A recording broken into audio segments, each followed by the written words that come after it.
Welcome to DNS news. ముందుగా headlines చూద్దాం. అంతర్గాంలో విమానాశ్రయ ప్రతిపాదన స్థలాన్ని పరిశీలించిన ఎయిర్పోర్ట్ అథారిటీ బృందం. పెద్దంపేట రైల్వే స్టేషన్ పరిసర ప్రాంతాలను పరిశీలిస్తున్న బృందం.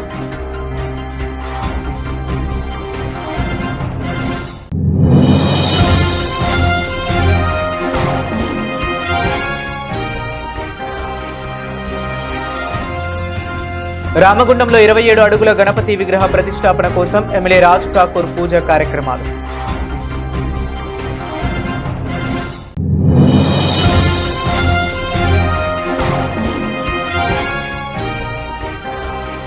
ఎయిర్పోర్ట్ అథారిటీ అధికారులను కలిసిన రామగుండం శాసనసభ్యులు రాజ్ ఠాకూర్. ఎయిర్పోర్టు సాధ్యసాధ్యాలపై సమీక్ష.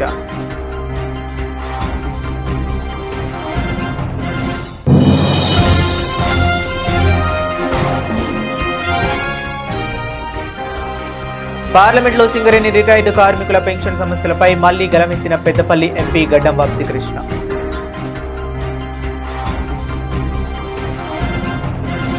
ఇక డీటెయిల్స్ చూస్తే పెద్దపల్లి జిల్లా రామగుండం నియోజకవర్గంలో పరిధిలోని అంతర్గాం మండల కేంద్రంలో విమానాశ్రయ ప్రతిపాద స్థలాన్ని ఎయిర్పోర్టు అథారిటీ బృందం పరిశీలించారు. గోదావరి పరివాహక ప్రాంతంతో పాటు పెద్దపేట రైల్వే స్టేషన్ పరిసర ప్రాంతాలను బృందం పరిశీలిస్తున్నారు. ఎయిర్పోర్టు అథారిటీ సభ్యుల వెంట జిల్లా రెవెన్యూ, పోలీస్ అధికారులు ఉన్నారు.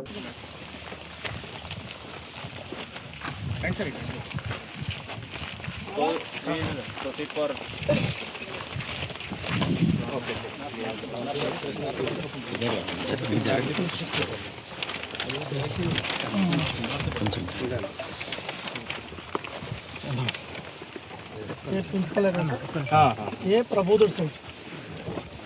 Where are we standing at present? Here. In 9 kilometers radius में. Okay.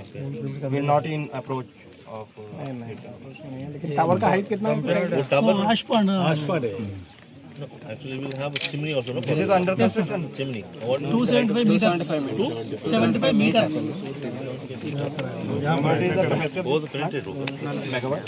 Sir. Chimney होगा. NTPC sir 2600 plus 4000 sir. 2600. 2600 plus 4000. And this is also coming up. उनका इसका यश पांडे एजीएम का रन. एनटीपीसी का यश पांडे. ये एनटीपीसी ऑफिशियल है sir. Okay. And any future lines will be coming up in this area, electric high tension line. Future nothing in. The main issue is this high tension line. What is your plan? Whether it will be diverted?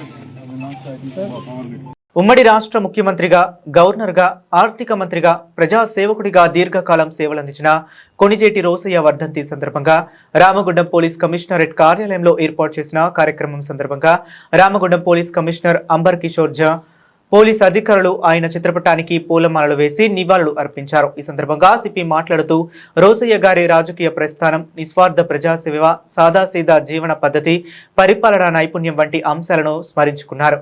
ప్రజలకు అందించిన సేవలు నేటి తరానికి ఆదర్శప్రాయమని తెలిపారు. సమాజ సేవలు, ప్రజా సంక్షేమంలో రాజకీయ నాయకులు చూపాల్సిన నైతిక విలువలు, పారదర్శకత, వినయశీలత ఆయన వ్యక్తిత్వంలో అభివృద్ధి చెందిన కీలక లక్షణాలు అని సిపి గారు గుర్తు చేశారు. కొణిజేటి రోసయ్య నిరంతరం ప్రజాసేవలో నిమగ్నమయ్యారని, మహనీయులు ఆశయాల సాధించేందుకు ప్రతి ఒక్కరి తమ వంతు బాధ్యత నిర్వర్తించాలన్నారు. అన్ని మతాలకు సమాన ప్రాధాన్యతనిస్తూ రామగుండం నియోజకవర్గాన్ని అభివృద్ధి దిశగా నడిపించే దిశగా ముందుకు సాగుతున్నామని రామగుండం ఎమ్మెల్యే మక్కాన్ సింగ్ రాజ్ ఠాకూర్ తెలిపారు. రామగుండం మున్సిపల్ కార్యాలయంలో సమీపంలోని టీ జంక్షన్ వద్ద 27 అడుగుల గణపతి విగ్రహ ప్రతిష్టాపన కోసం గురువారం రామగుండం ఎమ్మెల్యే రాజ్ ఠాకూర్ పూజా కార్యక్రమాలు నిర్వహించారు. వేద పండితులు వజ్జల వెంకటేశ్వర్లు ఎమ్మెల్యే దంపతులచే పూజా కార్యక్రమాలను చేపట్టారు. ఈ సందర్భంగా ఎమ్మెల్యే మాట్లాడుతూ ప్రజా ప్రభుత్వం ఏర్పడి 2 సంవత్సరాలు అవుతుందని, గత 2 సంవత్సరాలుగా ప్రజలు అందించిన సహకారంతో రామగుండాన్ని అద్భుతంగా తీర్చిదిద్దే కార్యక్రమం జరుగుతుందని తెలిపారు. రామగుండాన్ని ఒక మెడికల్ హబ్ గా, ఎడ్యుకేషన్ కేంద్రంగా, వ్యాపార కేంద్రంగా మార్చాలని అహర్నిశలు కృషి చేయడం జరుగుతుందని తెలిపారు. అద్భుతమైన నగరంగా, ఒక ప్రణాళికబద్ధంగా, ఒక సంకల్పంతో చేసే ప్రయత్నం చేస్తూ ఉన్నాం. ఈరోజు రాముడు నడిచిన నేల, రాముని గుండాలి. కాకతీయుల కాలం ముందు త్రిలింగేశ్వరాలయం అనేక ప్రాంతాల్లో అనేక గుళ్ళు ఉన్నటువంటి ప్రాంతం అద్భుతంగా తీర్చిదిద్దాల్సిన అవసరం గతం నుంచి ఉండే ఉన్నాయి కూడా. కొన్ని శిథిలావస్థలు ఉంటే కొన్ని నిర్లక్ష్యానికి గురయ్యాయి. ఈరోజు ఈ యొక్క పుణ్యక్షేత్రం ఈ ఒక్క ప్రాంతమే కాదు, దీనికి దగ్గరలో ఉన్నటువంటి కాళేశ్వరం, దగ్గరలో ఉన్నటువంటి కోటిలింగాల, దగ్గరలో ఉన్నటువంటి ధర్మపురి, దగ్గరలో ఉన్నటువంటి నరసింహస్వామి సుందిల్ల, రాముని గుండాలు, లింగేశ్వరం జనగామ, మన దగ్గర రామాలయం, శివాలయం, రాముని జనగామ రామగుండంలో అక్కడ ఒక శివాలయం, రామాలయాలు చరిత్రాత్మకమైనవి ప్రతి పల్లెలో ప్రతి ప్రాంతాల్లో ఉన్నాయి. ఈ మధ్య కాలంలో పెద్ద ఎత్తున మరి ధనుర్బాణ ఆంజనేయుడు రావడం, అది అద్భుతం కడతాను అందరికీ తెలిసిందే. ఈరోజు సమ్మక్క సారక్కలు సుమారుగా 5 నుంచి 6 కోట్ల రూపాయల పైన అవుతా ఉంది, దాన్ని నిర్మిస్తూ ఉన్నాం. తర్వాత ప్రతి ఒక్క ప్రాంతాన్ని టెంపుల్ టౌన్గా చేసేటువంటి కార్యక్రమం బుగ్గరామస్వామితో పాటు పల్లెలు ఉన్నటువంటి గంగాదేవి, గంగామాత, ఇది జనగాల Manasa Devi temple.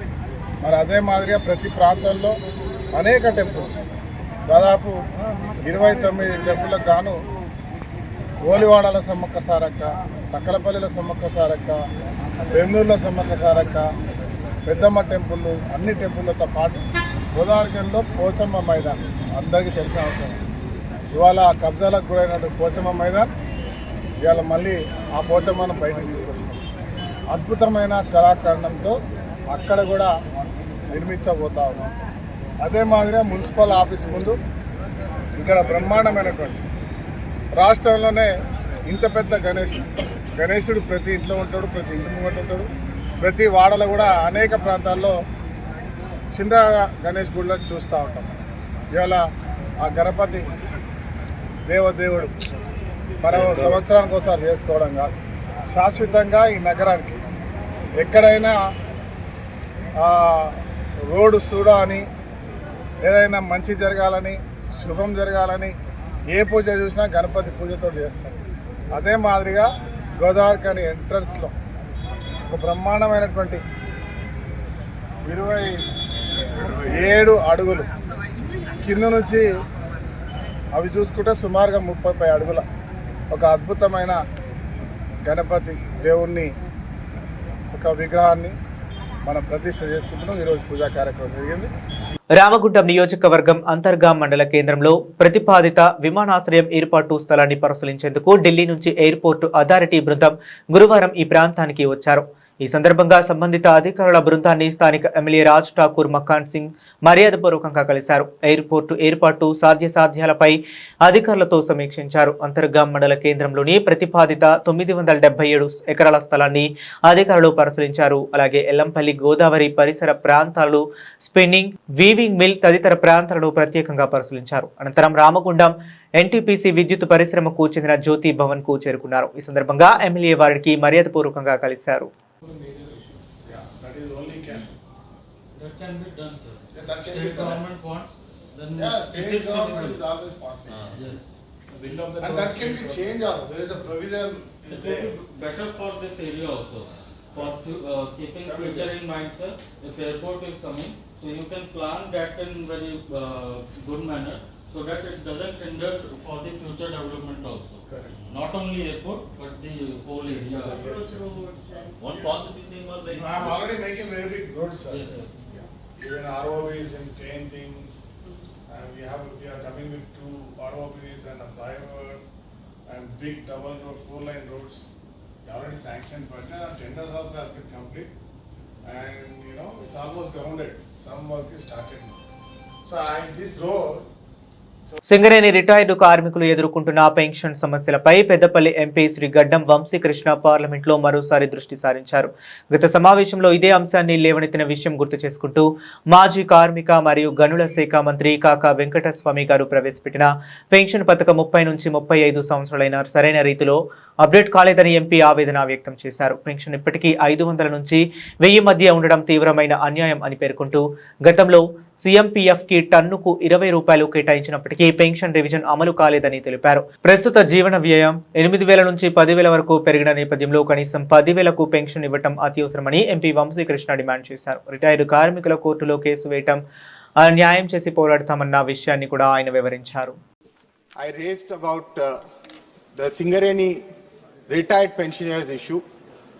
The Singareni is a heart of Peddapalli, madam, and Kaka Venkat Swami ji, when he was Labour Minister, he introduced the pension scheme. Unfortunately, even after 30-35 years of the scheme, the pension remains to be around 500 to 1,000 rupees. Madam, after my last time's representation, they allotted 20 rupees per ton to the CMPF pension fund के लिए 20 rupees per ton जो है allocation दिए, but unfortunately till today the revision has not happened. I rise again the Peddapalli concern, the Singareni retired workers concern. Please put pressure to the CMPF to give what is rightfully the retired pensioners right. Whatever their right is to get the pension, that has to be increased from 500 rupees at least to 10,000 rupees, because nowadays they are not able to live. Their daily expenses are way over 8,000 to 10,000 rupees. At least 10,000 rupees if the pension is increased. There's a case going on, madam, even today. The retired pensioners, they have put a case in the court and the case is going on. We request the pension to be increased, madam. Thank you. Godavari ఖనిని కూరగాయల మార్కెట్లో పనిచేస్తున్న హమాలీ కార్మికులకు కూలీ రేట్లు పెంచే విషయంలో December 11న కరీంనగర్లో డిప్యూటీ కమిషనర్ ఆఫ్ లేబర్ సమక్షంలో జరిగే సమావేశంలో వెజిటేబుల్ వెండర్స్ అసోసియేషన్ నాయకులు పాల్గొని హమాలీ కార్మికులకు కూలీ రేట్లు పెంచే విధంగా చర్యలు తీసుకోవాలని కరీంనగర్ జిల్లా హమాలీ వర్కర్స్ యూనియన్ జిల్లా నాయకులు నగర AITUC working president M A Ghouse పేర్కొన్నారు. గురువారం గోదావరి ఖని భాస్కర్రావు భవన్లో జరిగిన కూరగాయల మార్కెట్లో పనిచేస్తున్న హమాలీ కార్మికుల జనరల్ బాడీ సమావేశంలో ఆయన పాల్గొని మాట్లాడుతూ గత 7 సంవత్సరాలుగా కూరగాయల మార్కెట్లో పనిచేస్తున్న హమాలీ కార్మికులకు వెజిటేబుల్ వెండర్స్ అసోసియేషన్ నాయకులు కూలీ రేట్లు పెంచలేదని, పాత కూలీ రేట్లు మాత్రమే చెల్లిస్తున్నారని ఆయన పేర్కొన్నారు.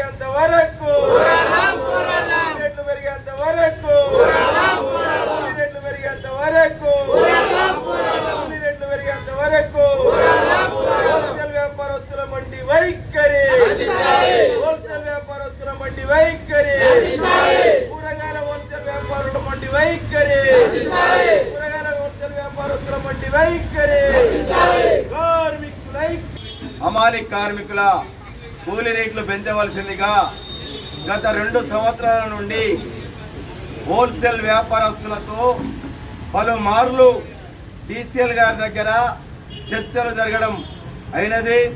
అదేవిధంగా 7 సంవత్సరాల కాలం గడిచిన పెరుగుతున్న ధరలకు అనుగుణంగా కూలీలమైన హమాలీ కలాసి కార్మికులము ఈ కూలిపైన ఆధారపడి జీవించాలి గనక మాకున్నటువంటి ఏకైక జీవనాధారం కూలీ రేట్లు పెంచుకోవడమే. ఈ కూలీ రేట్లు కనుక పెరగనట్టయితే పెరుగుతున్న ధరలకు అనుగుణంగా బ్రతకడం చాలా కష్టం గనక ఈ నెల 11న జరిగే డిసిఎల్ ఆఫీసులో హోల్సేల్ వ్యాపారస్తులు ఖచ్చితంగా మా కొత్త కూలీ రేట్లను అమలు చేయడం కోసం వాళ్ళు సహకరించాలని చెప్పేసి ఏఐటీసీగా కోరుతా ఉన్నాం. ఒకవేళ సహకరించినట్టయితే మేము చేసే ఆకలి ఆందోళన పోరాట కార్యక్రమాలకు హోల్సేల్ వ్యాపారస్తులే సంపూర్ణ బాధ్యత వహించవలసి వస్తుంది. అదేవిధంగా హమాలీ పనిచేసే కార్మికులందరినీ కలుపుకొని రామగుండ పారిశ్రామిక ప్రాంతంలో మేము అనుభవిస్తున్నటువంటి దారిద్ర్యం మాకు ఇంతవరకు ప్రభుత్వం నుండి కానీ ప్రజాస్వామ్యబద్ధంగా రావాల్సినటువంటి ఎలాంటి హక్కులు లేవు. సొంత ఇండ్లు లేవు, అద్దె ఇళ్లలో ఉండాలి. ఈఎస్ఐ హాస్పిటల్ లేదు. మేము పోతే సర్కారు దవాఖానకే లేకపోతే లేనే లేదు. దుర్మార్గమైనటువంటి దుర్భర జీవితాలను గడుపుతున్నటువంటి పారిశ్రామిక నగరంలో పనిచేస్తున్న హమాలి కార్మికులము. దాంట్లో భాగంగా కూరగాయల మార్కెట్లు మేము చేస్తున్నటువంటి ఎట్టి చాకిరి విముక్తి కావాలని చెప్పేసి కోరుకుంటా ఉన్నాం. మేము చేసే కూలీ రేట్లను కనుక తక్షణమే పెంచినట్టయితే ఆందోళన, పోరాటాలు, సమ్మె కార్యక్రమాలు చేయక తప్పదని ఏఐటీసీ కరీంనగర్ జిల్లా హమాలి వర్కర్స్ యూనియన్గా డిమాండ్ చేస్తూ ఉన్నాం. ఇక డీటెయిల్స్ చూస్తే దేశంలో నరేంద్ర మోదీ అధికారంలోకి వచ్చిన తర్వాత రాజ్యాంగ విలువలని తుంగలో తొక్కుతూ కార్పొరేట్ శక్తులకు అనుకూలంగా పనిచేస్తున్నారని, ప్రజాధనాన్ని సైతం అప్పగిస్తున్నారని సిపిఐ జాతీయ కార్యవర్గ సభ్యులు చాడా వెంకటరెడ్డి అన్నారు. ఈరోజు సిరిసిల్ల పట్టణంలోని సిపిఐ కార్మిక భవన్లో ఏర్పాటు చేసిన మీడియా సమావేశంలో ఆయన మాట్లాడారు. స్థానిక సంస్థల ఎన్నికల్లో ప్రజలు నిజాయితీగా ఉండి స్థానికంగా ఉంటూ ప్రజలకు సేవ చేసే వారిపై గెలిపించాలని, నిజాయితీ ప్రజలకై ఆలోచన చేసే వారిని గెలిపించే బాధ్యత ప్రజలపై ఉందని వెంకటరెడ్డి అన్నారు. ఆదివాసీలను లొంగిపోండి లేదా చంపుతామనే రీతిలో కేంద్ర ప్రభుత్వం వ్యవహరిస్తుందని అన్నారు. ఆంధ్రప్రదేశ్ డిప్యూటీ సీఎం తెలంగాణను కించపరిచే విధంగా మాట్లాడడం సరికాదని అన్నారు. ఈ కార్యక్రమంలో సిపిఐ పార్టీ జిల్లా ప్రధాన కార్యదర్శి మందా సుదర్శన్, జిల్లా కార్యవర్గ సభ్యులు కడారి రాములు, కౌన్సిల్ సభ్యులు వడ్డేపల్లి లక్ష్మణ్ పాల్గొన్నారు. కేంద్రంలో బీజేపీ ఎన్డీఏ నరేంద్ర మోడీ ప్రధానమంత్రిగా అధికారంలోకి వచ్చిన తర్వాత రాజ్యాంగ ఉల్లంఘనలకు పాల్పడతా ఉన్నారు. ప్రజాస్వామ్య విలువలను పాతరిస్తూ ఉన్నారు. పౌర హక్కులను కాపాడుతూ ఉన్నారు. కార్పొరేట్ శక్తులకు ఊడిగం చేస్తున్నటువంటి నేపథ్యం కనపడతా ఉంది. బడా బడా కాంట్రాక్టర్లకు, గుత్తా పెట్టుబడిదారులకి ఇవాళ ఈ ప్రభుత్వం దాసం అయినటువంటి పరిస్థితి. ఇవాళ డాలర్ విలువ చూస్తే 90 రూపాయలు, అంటే గంత రూపాయి విలువ పడిపోయింది. 40, 50, 70 ఇప్పుడు 70 అయిపోయింది. మూడు చెప్పాడు బ్రహ్మాండంగా. ఇది ప్రపంచంలో ఈ మూడవ ఆర్థిక దేశం, థర్డ్ ఎకనామికల్ డెవలప్మెంట్ కంట్రీగా దీన్ని ఉపకల్పన అవుతుందని చెప్తాము. అన్ని మాటలు తప్ప, బడాయి మాటలు, అబద్ధాల మాటలు తప్ప జరిగేది లేదు. ఏమైనా ఉంటే కార్పొరేట్ సంస్థల వాళ్ళు మాత్రం లక్షల కోట్లు సంపాదించుకున్నారు ఈయన కాలంలో. ఆదాని గ్రూపుడు కానీ, అంబానీ, ముఖేష్ అంబానీ కానీ ఇలాంటి చాలామంది సంపాదించుకున్నారు. కొంతమంది బ్యాంకులు లూడి చేసి వాళ్ళు విదేశాల్లో దాగున్నా వాళ్ళను పట్టుకునేటువంటి పరిస్థితి లేదు. అంటే పూర్తిగా కార్పొరేట్ సంస్థలకు దాసం అయినటువంటి పరిస్థితి. అందులో వాళ్ళకి అప్పన్నంగా ప్రభుత్వ సొమ్మును కట్టబెడతా ఉన్నాడు. దురదృష్టం ఏంటంటే ప్రభుత్వ రంగ సంస్థలు ధ్వంసం చేస్తూ ఉన్నాడు. ఎల్ఐసి దాని దృష్టి పడ్డదిగా. గతంలో బిఎస్ఎన్ఎల్, మిగతా అన్నీ మన ఈ ఐరన్ అంటే ఈ ఇనుప దానికి సంబంధించినటువంటి వాటన్నిటిని కూడా ఇప్పటికే ప్రైవేటైజ్ చేశారు. ఇప్పుడు మన విశాఖ ఉక్కు ఫ్యాక్టరీ కూడా కుట్టిలో బాగా ఉంది. అది చాలా ఉక్కు ఫ్యాక్టరీలు ప్రైవేట్ అయిపోయినాయి. ఫార్మా కంపెనీలు ఐడియల్ నుంచి ఐడియల్ ఎంత మంచి కంపెనీ ఉండేది దానికి పోయింది. ప్రైవేట్ వాళ్ళు ఇప్పుడు రకరకాల కంపెనీలు వచ్చేసినాయి. అంటే ప్రభుత్వ రంగ ధ్వంసం చేసి చేస్తుంది. ఇంకా బ్యాంకులను కూడా ప్రైవేట్ చేసే కుట్ర ఉన్నది. ఎప్పుడేం చేస్తాడో చెప్పలేము. గతంలో ప్రైవేట్ బ్యాంకులు అంటే టాటా బిర్లా వాళ్ళ చేతిలో బ్యాంకులు ఉంటే ఇందిరాగాంధీకి అప్పుడు కమ్యూనిస్ట్ పార్టీ బాగా పోరాటం చేస్తే బ్యాంకులు జాతీయకరణ చేసింది, రాజమండ్రి రద్దు చేసింది. ఇప్పుడు ఈయన వీళ్ళు తిరోగమన విధానం అవలంబిస్తున్నారు. పూర్తిగా రాజ్యాంగ ఉల్లంఘనలు పాల్పడుతున్నటువంటి నేపథ్యం కనపడుతూ ఉంది. ఇంకోవైపున శాంతి భద్రతకు సంబంధించి ఇలాంటి విషయాలకు కూడా ఘోరంగా విఫలవుతున్నటువంటి పరిస్థితి. ఇప్పుడు టెర్రరిస్టుల దాడులు ఇవన్నీ కూడా జరుగుతూ ఉన్నాయి. ఇక మావోయిస్టులకు సంబంధించి అయితే ఎట్లా ఉంటుందంటే పూర్తిగా విచ్చలవిడిగా దారుణంగా అయితే సండ్రగండి లేకపోతే చంపేస్తాం, ఇదే నినాదం కనపడుతుంది. ఆధునిక మోడర్న్ టెక్నాలజీ వచ్చిన తర్వాత డ్రోన్ల ద్వారా రకరకాల పద్ధతులలో వాళ్ళని డబ్బులు చూసుకొని వాళ్ళు పోవడం, దాడి చేయడం పండు. వాళ్ళు ఏం చెప్తున్నారంటే మేము ఒక 1 month ఇవ్వండి అడుక్కుంటున్నారు. పాండవులు కదా ఎందుకంటే 5 గ్రామాలు ఇవ్వండి అని, అక్కడ 5 సూదులు మొదలు జాగుడు ఇవ్వన్నారు కౌరవం. కాబట్టి యుద్ధమైంది. ఇక్కడ కూడా మరి వీళ్ళు మావోయిస్టులు ఏమంటున్నారు, మేము ఒక 4 రోజులు మాకు అవకాశం ఏంటి కూడా ఇవ్వడం, మేము 80% ఆయుధాలు వాడము, మేము ఎక్కడో మాట్లాడుకుంటామని చెప్తే కూడా అవకాశం ఉంది. మేము చర్చించుకుంటాం, మా ఇంటర్నల్గా మాట్లాడుకుంటాం, మాకున్న యంత్రాంగాన్ని చేసుకుంటాం అంటే కూడా అవకాశం లేదు. మీరైతే సండ్రు కానీ లేకపోతే చంపిస్తాం అనేటువంటి పుట్టకంకంలో జరుగుతున్నటువంటి పరిస్థితి కనపడతా ఉంది. దీని మీద జ్యుడిషియల్ ఎంక్వైరీ చేస్తే వాస్తవాలు బయటకు వస్తాయి. అది చేసే పరిస్థితి లేదు. ఇక పవన్ కళ్యాణ్ ఆంధ్రప్రదేశ్ ముఖ్యమంత్రి ఆయన ఏం మాట్లాడతారంటే అక్కడ పచ్చటి చేళ్ళు ఉన్నాయట, పచ్చదనం చూసి మనకు తెలంగాణలో కళ్ళు పడుతున్నాయట. అదేంటి వ్యాఖ్యానం అర్థం కాలేదు. అహంకారపూరితమైన వ్యాఖ్యానం, తెలంగాణ ప్రజలు కిచ్చపరిచే వ్యాఖ్యానమే. కోనసీమ చూస్తే మనకేం కళ్ళు పడతాయి. ఇప్పుడు మన దగ్గర కూడా కరీంనగర్ జిల్లా గిక్తాలంత కోనసీమ లాగానే ఉంది కదా. ఇక్కడ అదే ఏం పెద్ద ఇది కాదు కదా. నీళ్ళు ఎక్కడ వస్తే అక్కడ అభివృద్ధి అవుతుంది. అప్పుడు కూడా నాగరికత ఎక్కడ పెరిగింది? మన అక్కడ ఉన్నటువంటి పరిస్థితుల్లో ఎక్కడ సముద్రం, ఎక్కడ నీళ్ళు ఉంటే అక్కడ అభివృద్ధి ఎదురుతుంది. రకంగా అది కూడా అధికారం వచ్చిన తర్వాత కళ్ళు మూసుకుపోతున్నాయి, అహంకారం పెరుగుతుంది ప్రతి మనుషులు. అది కరెక్ట్ కాదని చెప్పి ఇదే చెప్తాం, దాన్ని ఖండిస్తున్నాం.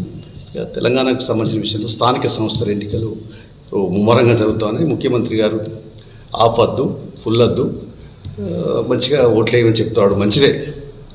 కానీ ఇవాళ ప్రజాసేవకులు కనుమరుగవుతున్నటువంటి పరిస్థితి. ఎవరైతే డబ్బులు ఉన్నారో, రియల్ ఎస్టేటు లేదా రకరకాల వ్యాపారాలు చేసేవాళ్ళు వాళ్ళే ఎన్నికలు నిలబడే పరిస్థితి కనపడతాం. అసలు నేను స్వయంగా ఫస్ట్ టైం మొదటిసారి చూస్తూ ఉన్నాను. నా రాజకీయ అనుభవంలో 50 ఏళ్ళుగా చూస్తూ ఉన్నాను. అసలు వార్డు మెంబర్ నిలబడడానికి కూడా వెనకడిగేస్తూ ఉన్నారు. అయ్యో లేవు పైసలు ఎట్లా అనే పరిస్థితి ఉంది. ప్రజాసేవలు ప్రజల మధ్యలో ఉన్నోడు కూడా పోటీ చేయలేని దౌర్భాగ్యమైన పరిస్థితి నెట్టబడ్డాడు. కారణం ఏంటంటే డబ్బు మద్యం అన్నీ అవుతుంది. అందుకని మేము చెప్పేది ఏంటంటే ఇప్పుడు ఎవరైనా ప్రజల మధ్య ఉండి పనిచేస్తూ ఎన్నుకోవాలి, ప్రజల కొరకు ఆరాటపడ్డలు ఎన్నుకోవాలి. అందుకనే character is lost, everything last అనే సామెత ఉంది. వ్యక్తిత్వం పోగొట్టుకుంటే అంత పోగొట్టుకున్నట్టే సర్వస్వం. కాబట్టి వ్యక్తిత్వాన్ని, అలాగే వ్యక్తి యొక్క సేవాభావాన్ని గుర్తించి మంచి వాళ్ళను, ప్రజా సేవకులను, ప్రజల కొరకు ఆరాటపడే వాళ్ళను, లేదా అభివృద్ధి పట్ల అనునిత్యం మరి వాళ్ళు ఆరాటపడేటువంటి వాళ్ళని గెలిపించుకుంటే మంచిది. స్థానిక సంస్థలో స్వచ్ఛమైన, నీతివంతమైన స్థానిక పరిపాలన, స్వపరిపాలన అందించే వాళ్ళని ఎన్నుకుంటే మంచిదని నా వైపున అభిప్రాయపడతాను. 73 ముఖ్యమంత్రి గారు మంచి మాట చెప్తున్నాం, మేమేం కాదము. కానీ ముఖ్యమంత్రి గారికి సూటి ప్రశ్న ఇస్తున్నాను. ఏంటంటే 73, 74 రాజ్యాంగ సవరణ ఎందుకు అమలు చేయరు? ఎస్సీ వర్గీకరణలో సీఎం రేవంత్ రెడ్డి మాల సామాజిక వర్గానికి అన్యాయం చేశారని తెలంగాణ రాష్ట్ర మాల సంఘాల జేఏసీ నాయకులు ఆరోపించారు. ఈరోజు సిరిసిల్ల పట్టణంలోని అంబేద్కర్ చౌక్ వద్ద నిరసన తెలిపి మాట్లాడారు. సుప్రీంకోర్టు గైడ్ లైన్స్ ప్రకారం విద్య, ఉద్యోగ, ఉపాధి రంగాలలో మాల సామాజిక వర్గం ఏ రకంగా ఉన్నారో డేటా సేకరించాలని చెబితే రాష్ట్ర ప్రభుత్వం అవేవి పట్టించుకోకుండా 26 ఉపకులాలకు రిజర్వేషన్ లేకుండా అన్యాయం చేశాయని ఆవేదన వ్యక్తం చేశారు. మాలలంతా హక్కుల కోసం పోరాడాల్సిన సమయం ఆసన్నమైందని పిలుపునిచ్చారు. ఈ కార్యక్రమంలో తెలంగాణ రాష్ట్ర మాల సంఘాల జేఏసీ చైర్మన్ మందాల భాస్కర్, గౌరవ అధ్యక్షులు Cheruku Ramachandar, greater Hyderabad chairman Veera Balakishan, vice chairman Thumma Srinivas, Mala student JAC chairman Madasu Rahul, మాలల ఐక్య వేదిక జిల్లా convener Tunga Shivaraj, co convener Jakkula Yadagiri, Boora Yadagiri, Bollam Ganesh తదితరులు పాల్గొన్నారు. ఈరోజు రాజన్న సిరిసిల్ల జిల్లాకు రావడం జరిగింది. ఈ రాజన్న సిరిసిల్ల జిల్లా మాలల ఐక్యవేదిక మమ్మల్ని ఇంత ఆహ్వానించి మాల సామాజిక వర్గానికి 6 నెలలుగా రిజర్వేషన్ లేకుండా చేసిన ముఖ్యమంత్రి రేవంత్ రెడ్డి సుప్రీంకోర్టు గైడ్ లైన్స్ని విస్మరించి మాల సామాజిక వర్గానికి రిజర్వేషన్ లేకుండా చేసి గొంతు కోసింది ఎవరంటే ముఖ్యమంత్రి Revanth Reddy. Supreme court guide lines ఏం చెప్పిందంటే తెలంగాణలో ఉన్న దళితుల యొక్క జనాభా లెక్కలు తీయమన్నది.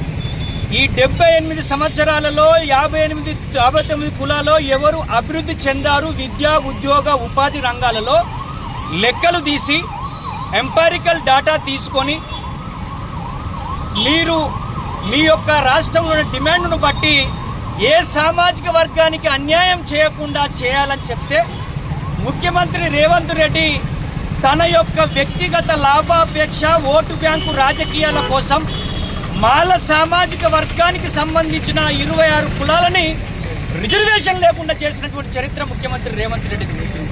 మరి ఈ 6 నెలల్లో ముఖ్యంగా ఉద్యోగ నోటిఫికేషన్లు చూస్తే Satavahana university assistant professor, contract ప్రొఫెసర్ల నుంచి మొన్న జరిగినటువంటి ఆర్టీసీ ఉద్యోగాలకు సంబంధించిన విషయం వరకు కూడా 1000 పోస్టులు ఉంటే మాల సామాజిక వర్గానికి 28 పోస్టులు వస్తూ ఉన్నాయి.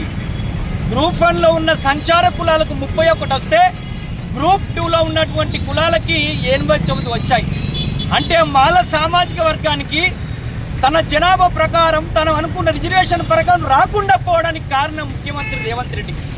ఆ ముఖ్యమంత్రి రేవంత్ రెడ్డి వర్గీకరణ చేస్తూ ఉంటే కాంగ్రెస్ పార్టీలో ఉన్నటువంటి మాల సామాజిక వర్గం నుంచి రిజర్వేషన్ పొందుతూ వారసత్వంగా పనిచేస్తున్నటువంటి డిప్యూటీ సీఎం బట్టి విక్రమార్క, గడ్డం వివేక్ వెంకటస్వామి, స్పీకర్గా పనిచేస్తున్నటువంటి ప్రసాద్ కుమార్, మాలమానాడు జాతీయ అధ్యక్షుడు ఈ జిల్లా ఇన్ఛార్జి అద్దంకి దయాకర్ గారు, అదేవిధంగా ఎమ్మెల్యేలు, ఎంపీలు, మీరు మాల సామాజిక వర్గానికి ప్రతినిధులుగా ఉండి మీకు రిజర్వేషన్ లేకుండా రేవంత్ రెడ్డి చేస్తున్నప్పుడు నువ్వు కళ్ళు మూసుకొని కబోదుల్లాగా మీరు ఉండడం వల్ల ఈ 6 నెలల్లో విద్యారంగంలో, ఉద్యోగ రంగంలో, ఉపాధి రంగంలో మాల సామాజిక వర్గం తమ యొక్క హక్కులని, అవకాశాలను కోల్పోయిందనే విషయాన్ని ఈ యొక్క రాజన్న సిరిసిల్ల జిల్లా ప్రజలకు విజ్ఞప్తి చేస్తూ ఉన్నాం.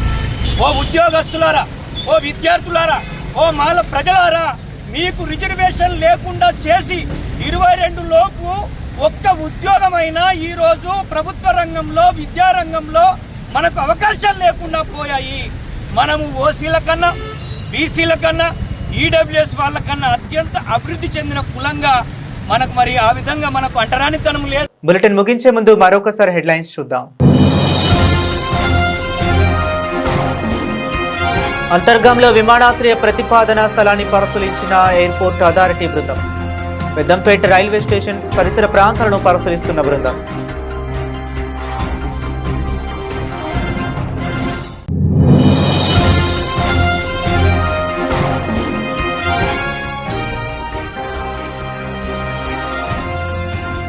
రామగుండంలో 27 అడుగుల గణపతి విగ్రహ ప్రతిష్టాపన కోసం ఎమ్మెల్యే రాజ్ ఠాకూర్ పూజ కార్యక్రమాలు.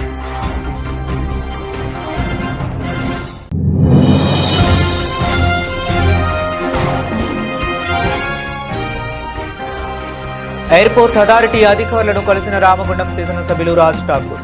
ఎయిర్పోర్టు సాధ్యాసాధ్యాలపై సమీక్ష.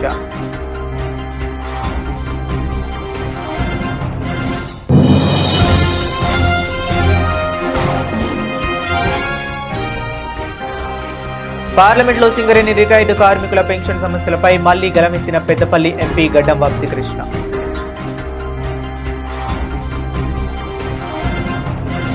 ఇవి ఇప్పటి వరకు ఉన్న అప్డేట్స్. మరిన్ని అప్డేట్స్ కోసం కీప్ వాచింగ్.